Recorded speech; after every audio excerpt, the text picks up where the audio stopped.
Hi guys. Welcome to my channel. Before we get started, make sure to hit that like button. Also subscribe to my channel. Warren Buffett and his journey in investing in stocks and his success. So make sure to watch the full video. Childhood and education. Buffett was born on August 30, 1930, in Omaha, Nebraska to Howard Buffett and Layla Buffett. He was the second and only boy of 3 children. His father was a stockbroker and spoke 4 American terms. Member of Congress. Howard Buffett served multiple terms as the Republican nominee but was a liberal. Selling soft drinks and delivering newspapers, his son Warren's early passion was making money. When he was 14, he invested the proceeds from this adventure in 40 acres of land, which he then leased for a profit. Unimpressed, Buffett left college 2 years later and transferred to the University of Nebraska. After graduation, his father once again convinced him of the value of education and encouraged him to continue his studies. Buffett studied under the father of value investing, Benjamin Graham, and his time at Columbia set the stage for an illustrious, albeit slow, career. After graduation, Graham rejected Buffett's employment and even suggested that he not pursue a career on Wall Street. Buffett's father agreed with Graham and Buffett returned to Omaha to work for his father's brokerage firm. He married Susan Thompson and started a family. Soon after, Graham changed his mind and offered Buffett a job in New York. Notable achievements. Arriving in New York, Buffett had the opportunity to develop the investment theory he had learned from Graham at Columbia University. According to Graham, value investing involves finding stocks that are trading at a significant discount to the value of the underlying asset, which is called intrinsic value. Buffett had internalized the concept but was interested in taking it a step further. In 1956 he returned to Omaha, founded Buffett Associates, and later bought a house. When he joined hands with Charlie Munger in 1962, he was 30 and already a millionaire. Their collaboration eventually led to the development of an investment philosophy based on Buffett's view of value investing as more than squeezing the last few dollars out of a dying business. Buffett expects stock price appreciation to increase this amount over time. The Gates Foundation's massive endowment certainly came as a big surprise, but Buffett's philanthropy is nothing new. He has donated money for 40 years through the Buffett Foundation, which was renamed the Susan Thompson Buffett Foundation.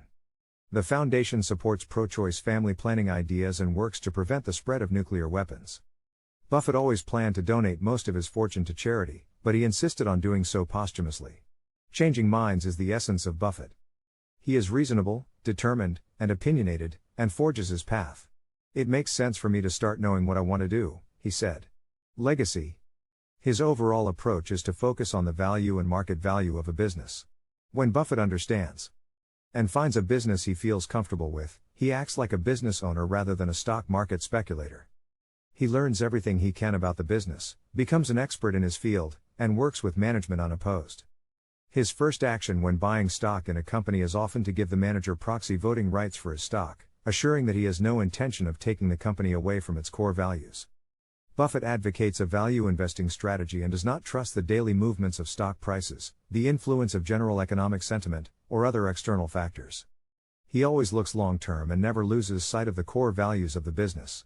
On Forbes' list of America's richest people in 1993, Warren Buffett's fortune was estimated at $8.3 billion. Of the 69 people on the list, Buffett is the only one who has made money in the stock market. Buffett graduated from the University of Nebraska. There he read Benjamin Graham's The Intelligent Investor. Impressed with the book, Buffett went to New York to study with Ben Graham at Columbia University's Graduate School of Business. In 1956, at the age of 25, Buffett founded the investment partnership. He contributed $4,444,105,000 to 7 limited partners and $100 as a general partner.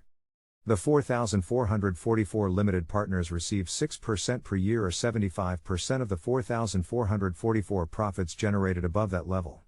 Buffett received 25% of the remaining. Over the next 13 years, the partnership made 4,444 investments at an annualized rate of 29.5%. In 1965, Buffett ended the partnership and cashed out 4,444 individual bets worth $25 million. Warren Buffett used his capital to buy a stake in Berkshire Cotton Manufacturing, a well-established but struggling textile company. The company merged with Hathaway Manufacturing and also acquired stock in 2 insurance companies in 1967. The merged company was renamed Berkshire Hathaway. Insurance companies have generated stable cash flow invested in stocks and bonds to provide funds to pay claims. The company's stock portfolio in 1967 was $4,4447.2 million, so Buffett took it himself. Within 2 years, stock portfolio had grown to $42 million and insurance company revenues far exceeded the textile division. During the 1970s, Berkshire acquired 3 more insurance companies and founded 5 more. Buffett also closed textile division and converted Berkshire Hathaway into a holding company.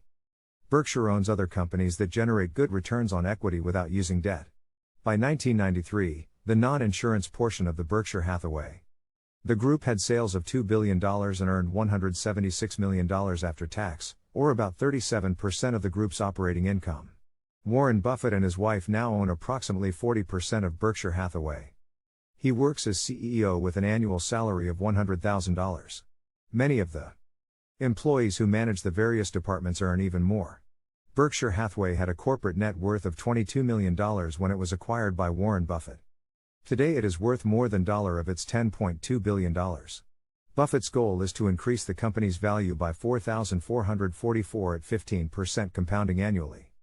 Berkshire does not pay dividends and reinvests all the money it earns. So, shareholders are looking for capital gains in the value of shares. Since 1964, Berkshire stock has risen from $19 for shares to over $22,000 per share today.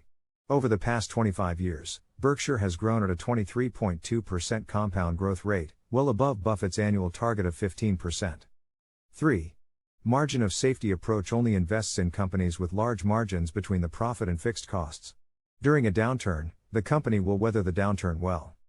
When applying this concept to stocks, only buy shares of companies whose prices are below intrinsic value as determined by assets, earnings, dividends, and prospects.